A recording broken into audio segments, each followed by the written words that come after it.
And so welcome back to the part 2 of the test drive. Part 2. We're going to take the Prius out again. I've owned it for a week now, and yes, I did buy it. Surprise. I know. We're going to take it out and show some of the features that I was kind of learning about in the test drive, but now I've solidified a little more of that knowledge. So let's take it for a test drive again. And we'll see how things go and show you what we can tell you about it. Hey, I'm Colin. And I'm Chris. And you're watching Amped Up Sibs.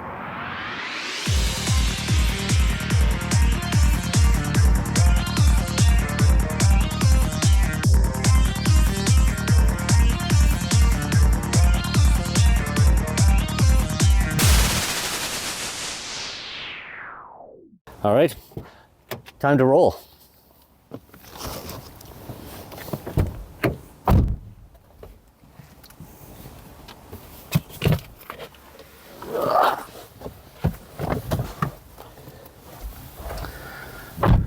Okay, so the first thing you're going to notice is you push the brake pedal and then you press the power button to start.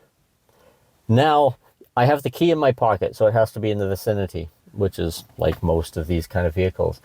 If you start it via the app, then you'll have to take the key out and press it against that power button to turn it on. So it'll have to acknowledge that, yes, it's actually you starting the car and taking it out.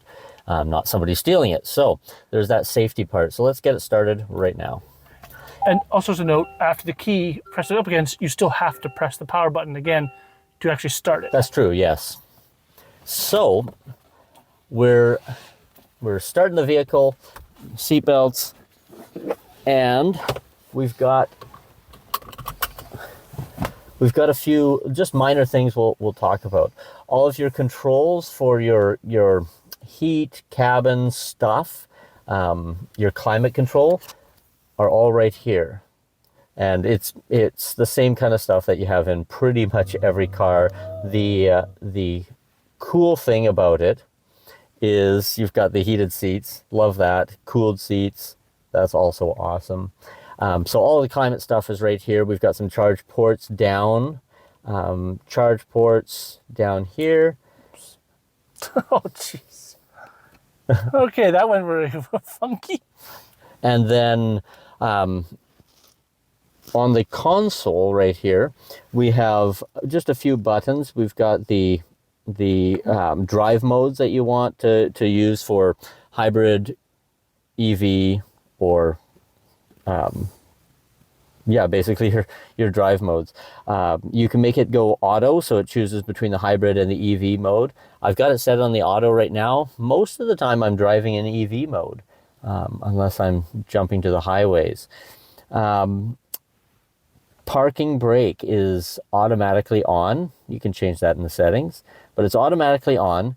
So you pull this to the left to go into neutral, forward or up is reverse, so if I want to reverse the car, or drive is down. Once I'm in drive, this B, which I wasn't sure in the first video what it did, this B is your regenerative braking system, so you can turn it on, and it's quite an aggressive regenerative brake. It's quite neat.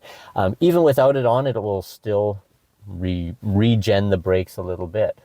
So let's start her up. Well, it's started. Let's take her onto the road, and I'll show you some of the other features, the lane departure features. We'll talk about the cruise control as well. So over and into drive, we're good to go. Let's take her out. Take her out of the parking lot.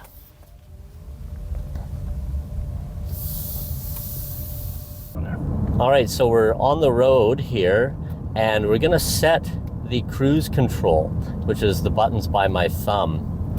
And so we'll set this cruise control, just like any cruise control, you can change the speed up and down. We're currently at 50 kilometers an hour. And I've also got some other buttons like lane control.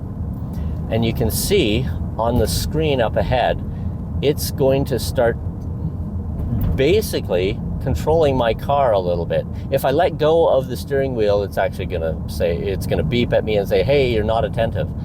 But it's guiding me. I don't even have to really grab the steering wheel. It's telling me or showing me where to go, and it's doing most of the driving for me. Now, does this work on sharper corners? Have you actually tested that? I've tested it, and that's a really good point, because some of these safety features, if I were to say anything that I am not entirely comfortable with, it's relying solely on the safety features. I really enjoy and feel more secure being in control of the vehicle. But yet having those features are still kind of a nice to have, and super fun. And it's kind of like a new toy. Absolutely. Anyways, back to your question. Yeah. So I've taken it on several really sharp corners when nobody's around, and it makes a fairly good attempt at turning sharp. Yeah. However, it kind of takes the corner wide. It's really not meant for that. It's not a self-driving car, so more on a highway, a long, lazy highway would be a better solution for it. And you still have to have your hands on the steering wheel. You don't want to let go of that. Yeah.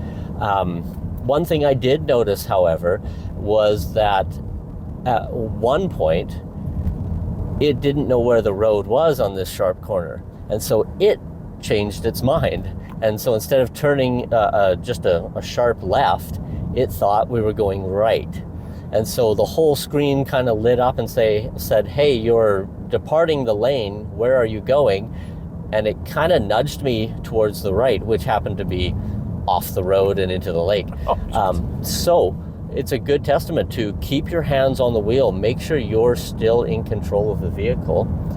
Otherwise, it's fallible, it can make mistakes.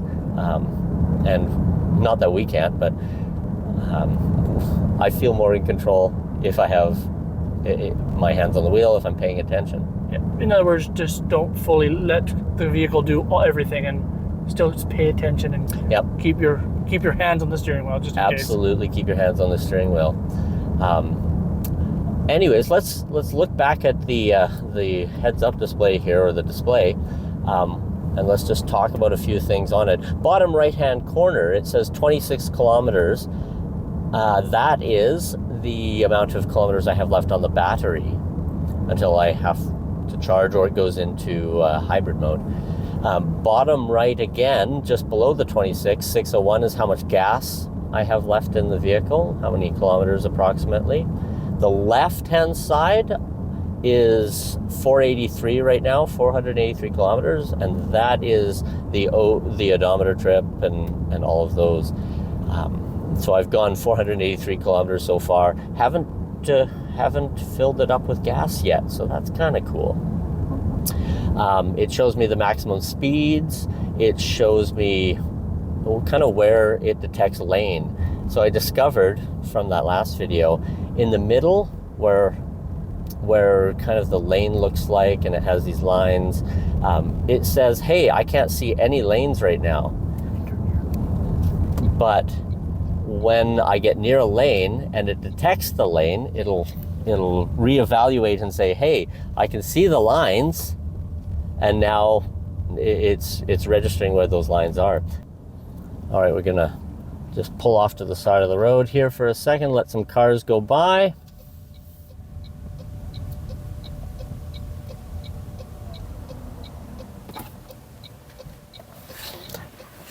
Put it into park. So there's a few other features that you can kind of see, and I'm going to grab the camera from my brother here. Okay. And I'll show some of these features. Now, it's too light out to attempt to use this button, which is the automatic lights. This one is our defroster stuff. This one is the steering wheel heat. Steering wheel heat, yes.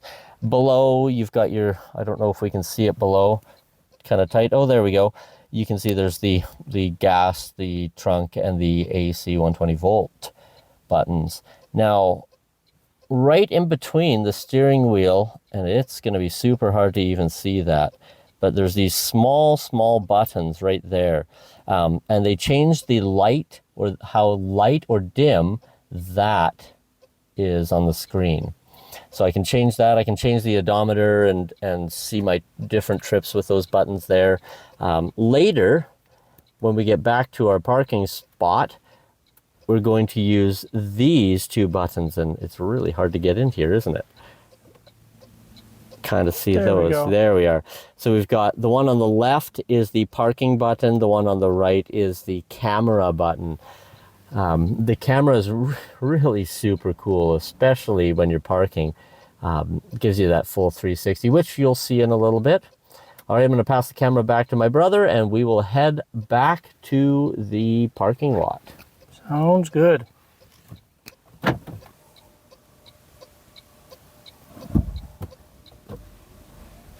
All right. I don't know my turn radius, but we're doing it. Well, this has got a good turning radius. Apparently. My car's like a battleship, so, or an aircraft carrier. Yeah. When you try to turn it around, and we'll make it there. Be a 2-pointer at least. Exactly. Let's just put it into brake regen mode here, and we're coming up to the stop sign. So I put it into the brake regen mode, and it really slows me down. I'm not pressing the brake at all. I'm going to press it right here so we stop, but I didn't have to press it to slow the whole car down. On the left-hand side, top left, where it says EV mode, EV, and shows the car, it shows how much power I'm using. It shows eco, and it shows this kind of aqua-y colored line. Now, if I were to let go of the brakes, it's going to go into charge mode. And so it's charging the batteries here, and then I let go of that, and here we go. We are back into the parking lot. Now I'm just gonna park haphazardly right here. We're gonna pause the video, and we're going to show you the advanced parking features. So we're gonna let this car self-park. Are you ready for it? Let's do it. All right, so we're looking for a parking spot. We're gonna park somewhere on the left here. So we have to come to a complete stop near the parking spot. We press that parking assist button, and a map of where we can park shows up. So we can select one of these two, the one right next to us or that one. I think if we go forward a little bit, and it says not stop, so it's like, no, we don't want that one. So we go forward a little bit, we stop the vehicle, we can select a different set of parking stalls. So it's selected this one, we want that one right there, kind of right next to, or perpendicular, no, kitty corner to my brother's car.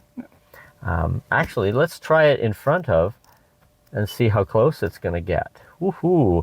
It looks like it's going to back in. You can change that. You can change how it goes forward, whether it backs in, including the distances that you want it to take. So I've left the distances at standard, but I did say back into the stalls when I use this feature.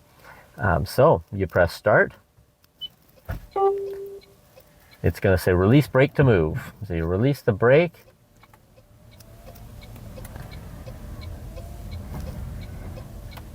And he's not even touching the steering wheel. Not even touching the steering wheel. And it's going to back up.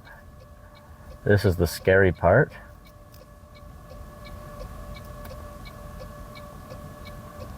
It's watching my brother's car. Hopefully it sees it. And it's going to go forward and readjust. Make sure it's straight.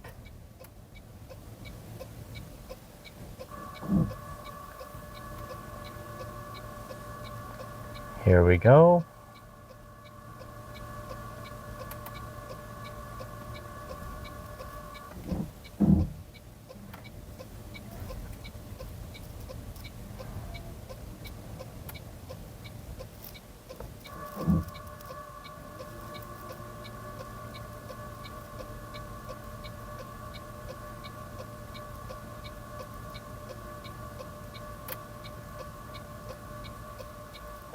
And there we go. Put your foot on the brake. It puts it into park for you.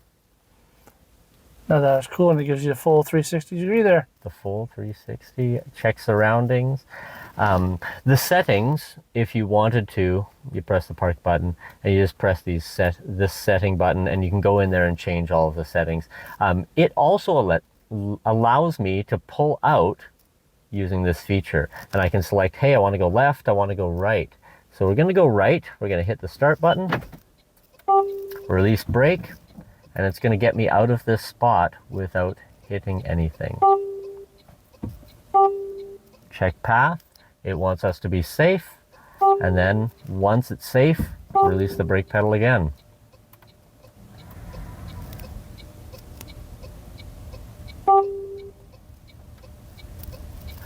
And so it's saying I can now exit by moving the steering wheel from this this control.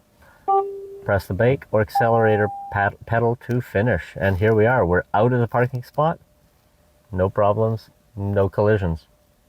Okay, so here we're going to try the parallel parking feature and show you exactly how this works. Here we got my car parked, and we're going to see how this program works.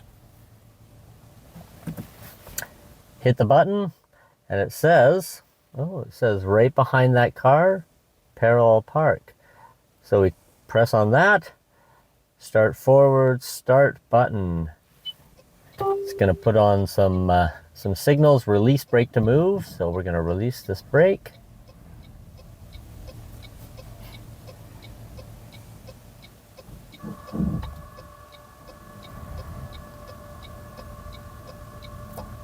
Are you nervous, Colin? Yes. My car's not worth as much as yours is, though.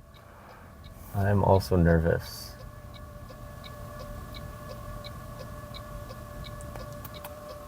Nice. It doesn't see it. Saw the curb, so it didn't hit it. No wheel rash. No wheel rash. Yeah. Wow, that was quick. That is way more efficient than a lot of people's parallel parking, isn't that? Yeah, it is much more efficient. Cool. And it was actually quicker than the parking in the stalls. It was way quicker than parking in the stalls. I can appreciate people using the parallel park. It can be tricky. Yeah.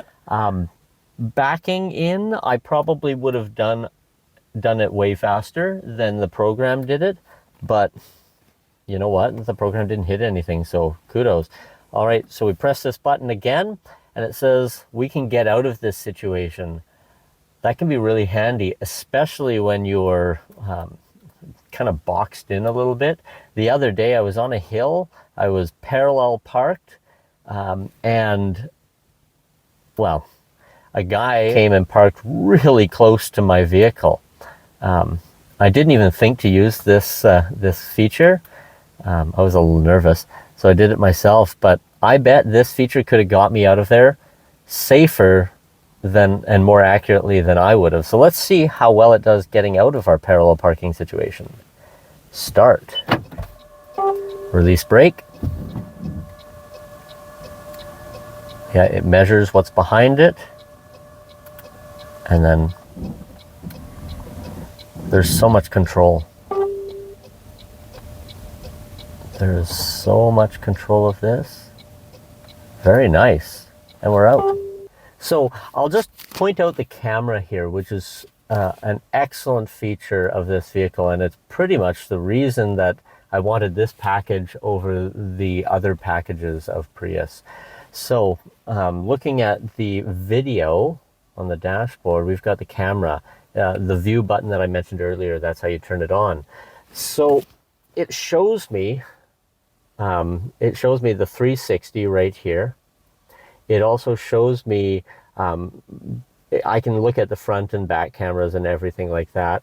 So here, this is it right in front of us, isn't it? Yeah. Yeah. So I'm looking right in front of us. It tells me kind of where lines are, etc. You can change a few of these buttons. We did play with this in our test drive. So you can change a little bit of how the view is. So I can make it kind of a wide angle, narrow angle. This button, I wasn't sure what this did, and I pressed it. So you won't notice anything right now. but that A means auto. So it's an auto camera. So if I were to move and then slow down, it will turn the camera on. Let's see if it actually does that. So it's supposed to turn the camera off when you get kind of going up to a particular speed. It does, and now I'm going to slow down again here. And I think, yeah, it turns the camera back on. That's very cool. Yeah. I did have it turned on for a little bit. I was playing with it, and this camera came on every time I came to a stoplight and a stop sign. So I thought, oh, that might not be super useful, or might be a little bit distracting for me personally. So it might not be a feature I use very often, but it is super cool, especially when you're in a parking lot, just to tap that view button and see the cameras around you. Really important not to rely on these cameras. I find that I was looking at the camera more than I was looking around in my mirrors and looking around the vehicle physically. So a few times, and I haven't run into any situations because I always look in all the mirrors before I back up or do anything like that. But a couple times I caught myself looking at the camera, and I thought to myself, what would happen if I just backed up looking at the camera? And then I looked in my side view mirror, and there was somebody with a cart pushing it coming behind my car. So the camera doesn't pick up quite a wide enough angle for you to solely rely on it. And that's just my personal opinion, but always be aware of your surroundings. I think it says check surroundings for safety right on the camera. So this concludes the slightly more in-depth video on the Toyota Prius. Thanks for watching. Catch you later, eh?